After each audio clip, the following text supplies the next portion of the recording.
ಸಂಕ್ಷಿಪ್ತ ಶ್ರೀ ಶಿವಪುರಾಣ. ದಕ್ಷನು ಯಜ್ಞದ ರಕ್ಷಣೆಗಾಗಿ ಭಗವಾನ್ ವಿಷ್ಣುವಿನಲ್ಲಿ ಪ್ರಾರ್ಥಿಸಿದುದು.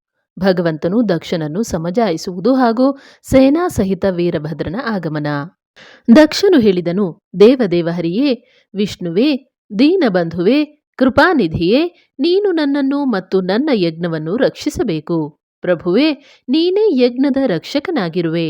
ಯಜ್ಞವೇ ನಿನ್ನ ಕರ್ಮವಾಗಿದ್ದು ನೀನೇ ಯಜ್ಞ ಸ್ವರೂಪನಾಗಿರುವೆ. ಯಜ್ಞದ ವಿನಾಶವಾಗದಂತೆ ನೀನು ಕೃಪೆ ಮಾಡಬೇಕು. ಬ್ರಹ್ಮದೇವರು ಹೇಳುತ್ತಾರೆ, ಮುನೀಶ್ವರನೇ, ಈ ಪ್ರಕಾರ ಅನೇಕ ರೀತಿಯಿಂದ ಸಾದರದಿಂದ ಪ್ರಾರ್ಥಿಸಿ ದಕ್ಷನು ಭಗವಾನ್ ಶ್ರೀಹರಿಯ ಚರಣಗಳಲ್ಲಿ ಕೆಡವಿ ಬಿದ್ದನು.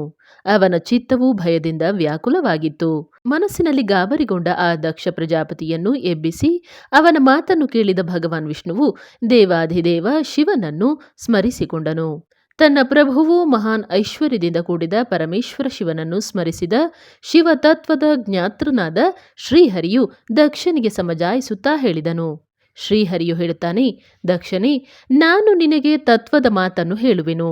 ನೀನು ಗಮನ ಕೊಟ್ಟು ಕೇಳು. ನನ್ನ ಈ ಮಾತು ನಿನಗೆ ಸರ್ವಥಾ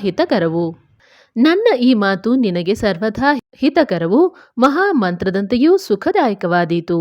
ದಕ್ಷನೇ, ನಿನಗೆ ತತ್ವದ ಜ್ಞಾನವಿಲ್ಲ. ಅದಕ್ಕಾಗಿ ನೀನು ಎಲ್ಲರ ಅಧಿಪತಿಯಾದ ಪರಮಾತ್ಮ ಶಂಕರನನ್ನು ಅವಹೇಳನ ಮಾಡಿದೆ. ಈಶ್ವರನ ಅವಹೇಳನದಿಂದ ಎಲ್ಲ ಕಾರ್ಯಗಳು ನಿಷ್ಫಲವಾಗುತ್ತವೆ. ಕೇವಲ ಇಷ್ಟೇ ಅಲ್ಲ, ಹೆಜ್ಜೆ ಹೆಜ್ಜೆಗೆ ವಿಪತ್ತುಗಳೂ ಬರುತ್ತವೆ. ಎಲ್ಲಿ ಅಪೂಜ್ಯ ಪುರುಷರ ಪೂಜೆ ನಡೆದು ಪೂಜನೀಯರ ಪೂಜೆ ನಡೆಯುವುದಿಲ್ಲವೋ ಅಲ್ಲಿ ದರಿದ್ರತೆ, ಮೃತ್ಯು ಹಾಗೂ ಭಯ, ಈ ಮೂರು ಸಂಕಟಗಳು ಅವಶ್ಯಕವಾಗಿ ಪ್ರಾಪ್ತವಾಗುತ್ತವೆ.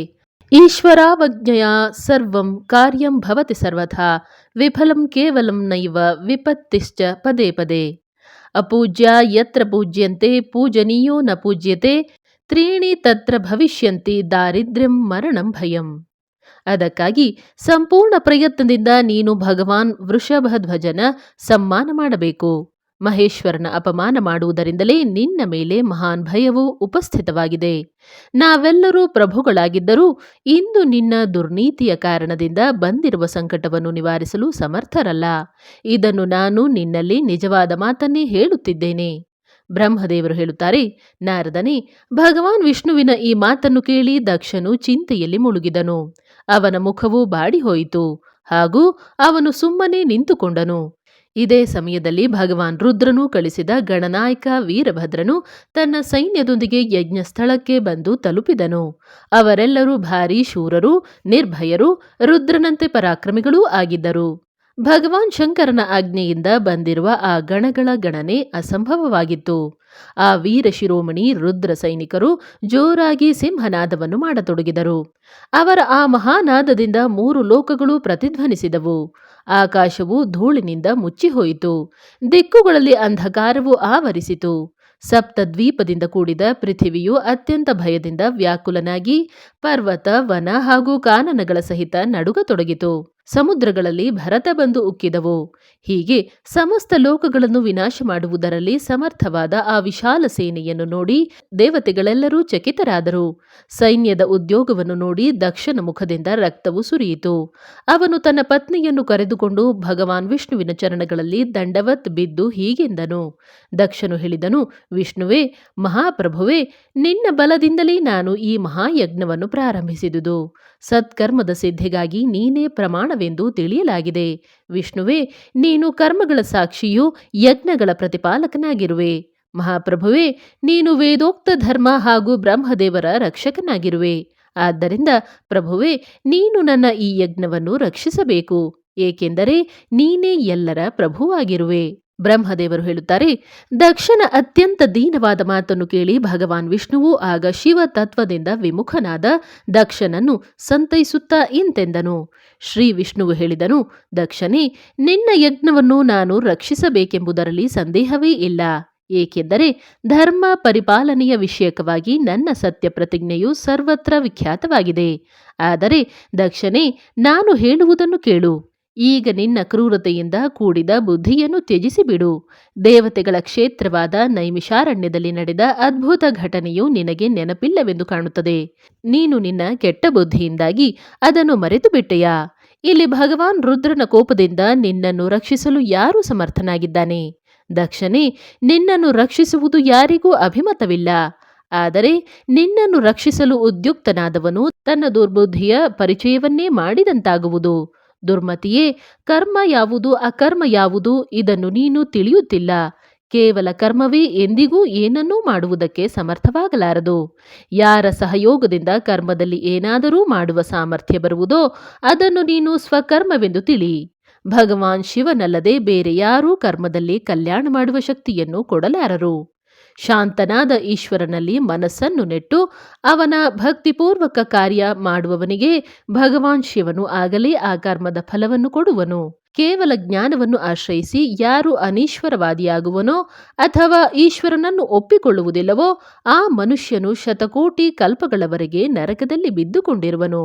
ಕೇವಲಂ ಜ್ಞಾನಮಾಶ್ರಿತ್ಯ ನಿರೀಶ್ವರ ಪರಾ ನರಾಹ ನಿರಯಂ ತೇ ಚ ಗಚ್ಚಂತಿ ಕಲ್ಪಕೋಟಿ ಶತಾನಿ ಚ.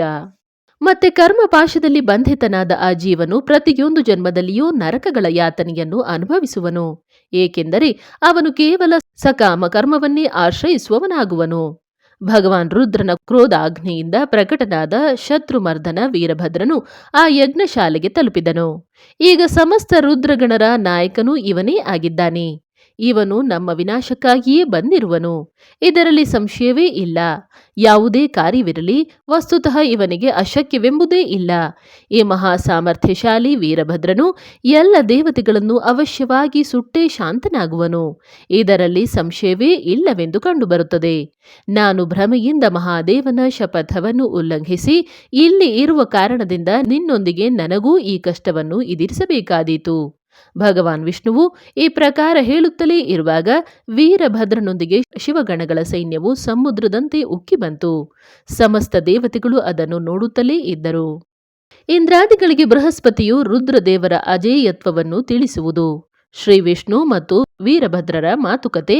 ದಕ್ಷ ಮತ್ತು ಯಜ್ಞದ ವಿನಾಶ ಮಾಡಿ ವೀರಭದ್ರನು ಕೈಲಾಸಕ್ಕೆ ಮರಳುವುದು.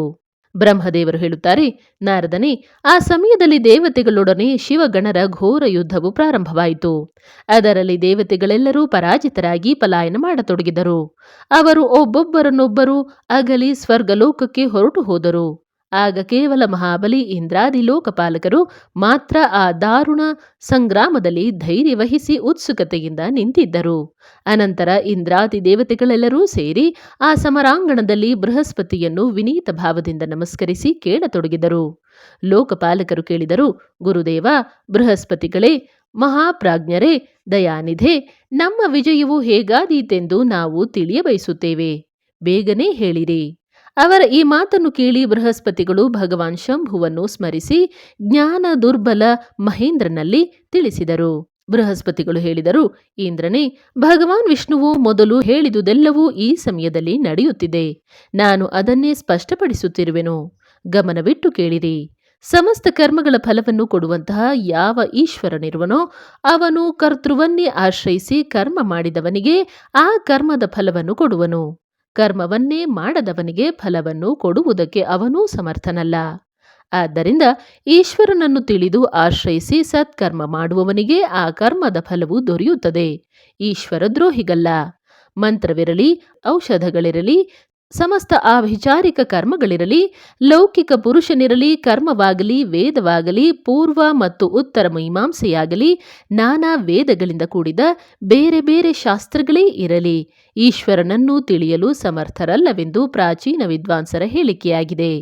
ಅನನ್ಯ ಶರಣಾಗತ ಭಕ್ತರಲ್ಲದೆ ಇತರ ಜನರು ಸಂಪೂರ್ಣ ವೇದಗಳನ್ನು 10,000 ಬಾರಿ ಸ್ವಾಧ್ಯಾಯ ಮಾಡಿದರೂ ಮಹೇಶ್ವರನನ್ನು ಚೆನ್ನಾಗಿ ತಿಳಿಯಲಾರರು. ಇದು ಶ್ರುತಿಯ ಮಾತಾಗಿದೆ. ಭಗವಾನ್ ಶಿವನ ಅನುಗ್ರಹದಿಂದಲೇ ಶಾಂತ, ನಿರ್ವಿಕಾರ ಹಾಗೂ ಉತ್ತಮ ದೃಷ್ಟಿಯಿಂದ ಸದಾಶಿವನ ತತ್ವದ ಸಾಕ್ಷಾತ್ಕಾರ ಅಂದರೆ ಜ್ಞಾನ ಅವಶ್ಯವಾಗಿ ಆಗಬಲ್ಲದು. ಸುರೇಶ್ವರನೇ, ಕರ್ತವ್ಯ ಯಾವುದು ಅಕರ್ತವ್ಯ ಯಾವುದು ಇದನ್ನು ವಿವೇಚಿಸುವುದು ಅಭೀಷ್ಟವಾದ್ದರಿಂದ ನಾನು ಇದರಲ್ಲಿನ ಉತ್ತಮ ಅಂಶವನ್ನೇ ಪ್ರತಿಪಾದಿಸುವೆ. ನೀನು ತನ್ನ ಹಿತಕ್ಕಾಗಿ ಅದನ್ನು ಗಮನವಿಟ್ಟು ಕೇಳು.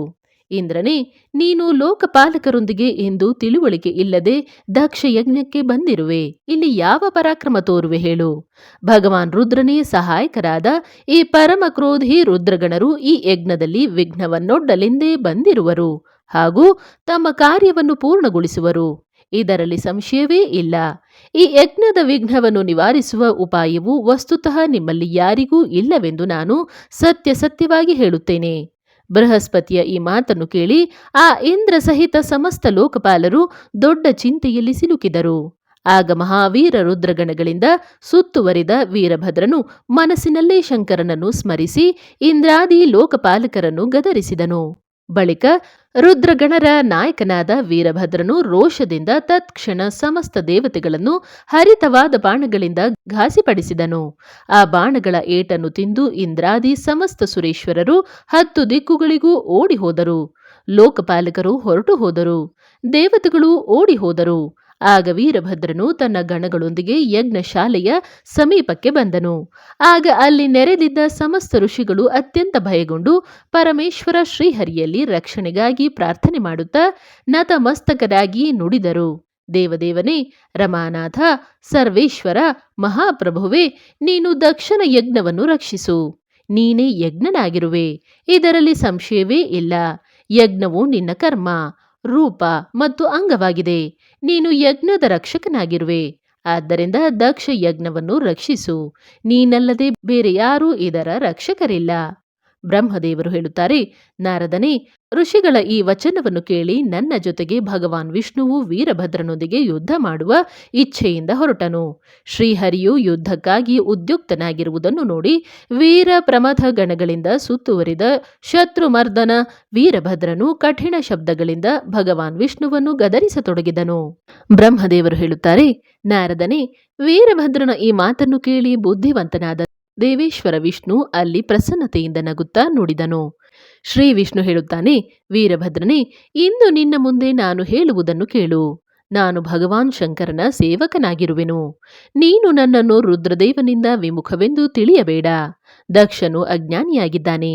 ಕರ್ಮಕಾಂಡದಲ್ಲೇ ಅವನಿಗೆ ನಿಷ್ಠೆ ಇರುವುದು. ಇವನು ಮೂಢತೆಯಿಂದ ಮೊದಲು ನನ್ನಲ್ಲಿ ಪದೇ ಪದೇ ತನ್ನ ಯಜ್ಞಕ್ಕೆ ಬರಲು ಪ್ರಾರ್ಥಿಸಿದ್ದನು. ನಾನು ಭಕ್ತನ ಅಧೀನನಾಗಿ ಇಲ್ಲಿಗೆ ಬಂದೆನು. ಭಗವಾನ್ ಮಹೇಶ್ವರನು ಭಕ್ತರಿಗೆ ಅಧೀನನಾಗಿರುತ್ತಾನೆ. ಅಯ್ಯ, ದಕ್ಷನು ನನ್ನ ಭಕ್ತನಾಗಿದ್ದಾನೆ. ಅದಕ್ಕಾಗಿ ನಾನು ಇಲ್ಲಿಗೆ ಬರಬೇಕಾಯಿತು. ರುದ್ರನ ಕ್ರೋಧದಿಂದ ಉತ್ಪನ್ನನಾದ ವೀರನೇ, ನೀನು ರುದ್ರ ತೇಜಃ ಸ್ವರೂಪನಾಗಿರುವೆ. ಉತ್ತಮ ಪ್ರತಾಪದ ಆಶ್ರಯನಾಗಿರುವೆ. ನನ್ನ ಪ್ರತಿಜ್ಞೆಯನ್ನು ಕೇಳು. ನಾನು ನಿನ್ನನ್ನು ಮುಂದುವರಿಯಲು ತಡೆಯುವೆನು. ನೀನು ನನ್ನನ್ನು ತಡೆ. ಪರಿಣಾಮ ಏನಾಗಬೇಕೋ ಅದೇ ಆಗುವುದು. ನಾನು ಪರಾಕ್ರಮ ತೋರುವೆನು. ಬ್ರಹ್ಮದೇವರು ಹೇಳುತ್ತಾರೆ, ನಾರದನೇ, ಭಗವಾನ್ ವಿಷ್ಣುವು ಹೀಗೆ ಹೇಳಿದಾಗ ಮಹಾಬಾಹು ವೀರಭದ್ರನು ನಕ್ಕು ನುಡಿದನು. ತಾವು ನನ್ನ ಪ್ರಭುವಿನ ಪ್ರಿಯ ಭಕ್ತರಾಗಿರುವಿರಿ. ಇದನ್ನು ತಿಳಿದು ನನಗೆ ತುಂಬಾ ಸಂತೋಷವಾಯಿತು. ಇಷ್ಟು ಹೇಳಿ ಗಣನಾಯಕ ವೀರಭದ್ರನು ನಗುತ್ತಾ ವಿನಯದಿಂದ ನತಮಸ್ತಕನಾಗಿ ಅತ್ಯಂತ ಪ್ರಸನ್ನತೆಯಿಂದ ಶ್ರೀ ವಿಷ್ಣು ದೇವನಲ್ಲಿ ಹೇಳತೊಡಗಿದನು. ವೀರಭದ್ರನು ಹೇಳುತ್ತಾನೆ, ಮಹಾಪ್ರಭುವೇ, ನಾನು ತಮ್ಮ ಭಾವವನ್ನು ಪರೀಕ್ಷಿಸಲು ಕಠಿಣವಾದ ಮಾತನ್ನು ಆಡಿದ್ದೆ. ಈಗ ಯಥಾರ್ಥ ಮಾತನ್ನು ಹೇಳುವೆನು. ಗಮನವಿಟ್ಟು ಕೇಳು. ಹರಿಯೇ, ಶಿವನಿರುವಂತೆಯೇ ನೀನೂ ಇರುವೆ. ನೀನಿರುವಂತೆಯೇ ಶಿವನಿರುವನು ಎಂದು ವೇದಗಳು ಹೇಳುತ್ತವೆ. ಹಾಗೂ ವೇದಗಳ ಈ ಹೇಳಿಕೆಯು ಶಿವನ ಆಜ್ಞೆಗನುಸಾರವೇ ಇದೆ. ಯಥಾ ಶಿವಸ್ತಥಾತ್ವಂ ಹಿ ಯಥಾತ್ವಂ ಚ ತಥಾ ಶಿವಃ ಇತಿ ವೇದ ವರ್ಣಯಂತಿ ಶಿವಶಾಸನತೋ ಹರೇ. ರಾಮನಾಥನೇ, ಭಗವಾನ್ ಶಿವನ ಆಜ್ಞೆಯಿಂದ ನಾವೆಲ್ಲರೂ ಅವನ ಸೇವಕರಾಗಿದ್ದೇವೆ. ಆದರೂ ನಾನು ಹೇಳಿದ ಮಾತು ಈ ವಾದ ವಿವಾದದ ಸಂದರ್ಭಕ್ಕನುಸಾರವೇ ಆಗಿದೆ. ತಾವು ನನ್ನ ಪ್ರತಿಯೊಂದು ಮಾತನ್ನು ತಮ್ಮ ಕುರಿತು ಆದರದ ಭಾವದಿಂದಲೇ ಹೇಳುತ್ತಿರುವೆ ಎಂದು ತಿಳಿಯಿರಿ. ಬ್ರಹ್ಮದೇವರು ಹೇಳುತ್ತಾರೆ, ವೀರಭದ್ರನ ಈ ಮಾತನ್ನು ಕೇಳಿ ಭಗವಾನ್ ಶ್ರೀಹರಿಯು ನಗುತ್ತಾ ಅವನಿಗಾಗಿ ಹಿತಕರವಾದ ಮಾತನ್ನು ನುಡಿದನು. ಶ್ರೀ ವಿಷ್ಣುವು ಹೇಳುತ್ತಾನೆ, ಮಹಾವೀರನೇ, ನೀನು ನನ್ನೊಂದಿಗೆ ನಿಶಂಕನಾಗಿ ಯುದ್ಧವನ್ನು ಮಾಡು. ನಿನ್ನ ಅಸ್ತ್ರಗಳಿಂದ ಶರೀರವು ತುಂಬಿ ಹೋದಾಗಲೇ ನಾನು ನನ್ನ ಧಾಮಕ್ಕೆ ಹೋಗುವೆನು. ಬ್ರಹ್ಮದೇವರು ಹೇಳುತ್ತಾರೆ, ಹೀಗೆ ಹೇಳಿ ಭಗವಾನ್ ವಿಷ್ಣುವು ಸುಮ್ಮನಾದನು.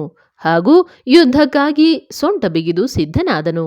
ಮಹಾಬಲಿ ವೀರಭದ್ರನೂ ಕೂಡ ತನ್ನ ಗಣಗಳೊಂದಿಗೆ ಯುದ್ಧಕ್ಕಾಗಿ ಸಿದ್ಧನಾದನು.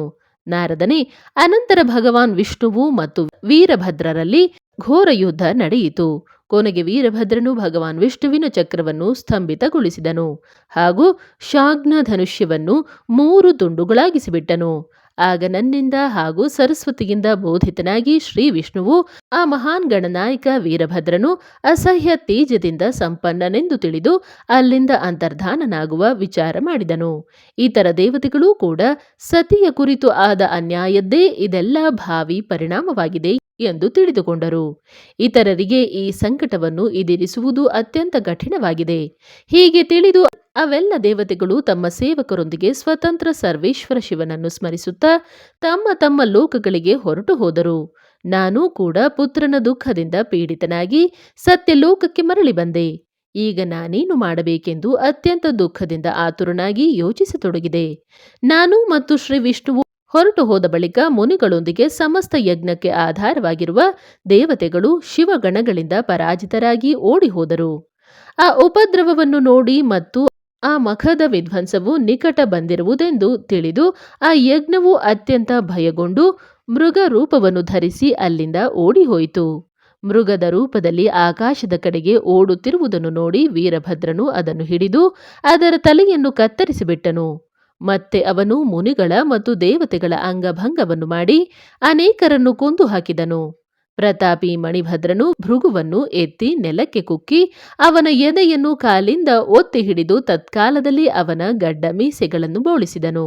ಚಂಡನು ಅತ್ಯಂತ ವೇಗದಿಂದ ಪುಷಾನ ಹಲ್ಲುಗಳನ್ನು ಮುರಿದು ಬಿಟ್ಟನು.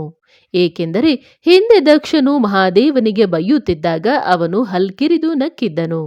ನಂದಿಯು ಭೃಗುವನ್ನು ರೋಷದಿಂದ ಭೂಮಿಗೆ ಅಪ್ಪಳಿಸಿ ಅವನ ಎರಡೂ ಕಣ್ಣುಗಳನ್ನು ಕಿತ್ತುಬಿಟ್ಟನು. ಏಕೆಂದರೆ ದಕ್ಷನು ಶಿವನಿಗೆ ಶಾಪ ಕೊಡುತ್ತಿರುವಾಗ ಅವನು ಕಣ್ಸನ್ನೆಯಿಂದ ತನ್ನ ಅನುಮೋದನೆಯನ್ನು ಸೂಚಿಸಿದ್ದನು. ಅಲ್ಲಿ ರುದ್ರಗಣ ನಾಯಕರು ಸ್ವಧಾ ಸ್ವಾಹ ಮತ್ತು ದಕ್ಷಿಣಾದೇವಿಯರ ಬಹಳ ದುರ್ದಶೆ ಮಾಡಿದರು.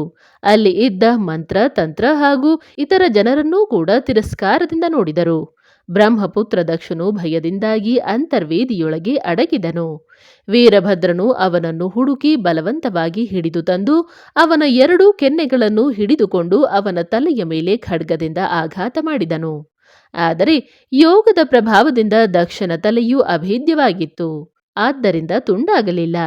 ಸಮಸ್ತ ಅಸ್ತ್ರಶಸ್ತ್ರಗಳಿಂದ ಇವನ ಶಿರವು ತುಂಡಾಗಲಾರದು ಎಂದು ವೀರಭದ್ರನು ತಿಳಿದಾಗ ದಕ್ಷನ ಎದೆಯ ಮೇಲೆ ಕಾಲಿಟ್ಟು ಅದುಮಿ ಎರಡೂ ಕೈಗಳಿಂದ ಕತ್ತನ್ನು ಕಿವುಚಿ ಕಿತ್ತು ಹಾಕಿದನು. ಮತ್ತೆ ಶಿವದ್ರೋಹಿ ದುಷ್ಟ ದಕ್ಷನ ಆ ತಲೆಯನ್ನು ಗಣನಾಯಕ ವೀರಭದ್ರನು ಅಗ್ನಿಕುಂಡದಲ್ಲಿ ಎಸೆದನು. ಅನಂತರ ಸೂರ್ಯನು ಘೋರ ಅಂಧಕಾರವನ್ನು ನಾಶಗೊಳಿಸಿ ಉದಯಾಚಲದಲ್ಲಿ ಆರೂಢನಾಗುವಂತೆಯೇ ವೀರಭದ್ರನು ದಕ್ಷನನ್ನು ಮತ್ತು ಅವನ ಯಜ್ಞವನ್ನು ವಿಧ್ವಂಸಗೊಳಿಸಿ ಕೂಡಲೇ ಅಲ್ಲಿಂದ ಉತ್ತಮ ಕೈಲಾಸಕ್ಕೆ ಹೊರಟು ಹೋದನು. ವೀರಭದ್ರನು ಕೆಲಸವನ್ನು ಪೂರೈಸಿ ಬಂದಿರುವುದನ್ನು ನೋಡಿ ಪರಮೇಶ್ವರ ಶಿವನು ಮನಸ್ಸಿನಲ್ಲಿ ಬಹಳ ಸಂತುಷ್ಟನಾದನು ಹಾಗೂ ವೀರಭದ್ರನನ್ನು ವೀರ ಪ್ರಮಥ ಗಣಗಳ ಅಧ್ಯಕ್ಷನನ್ನಾಗಿಸಿದನು.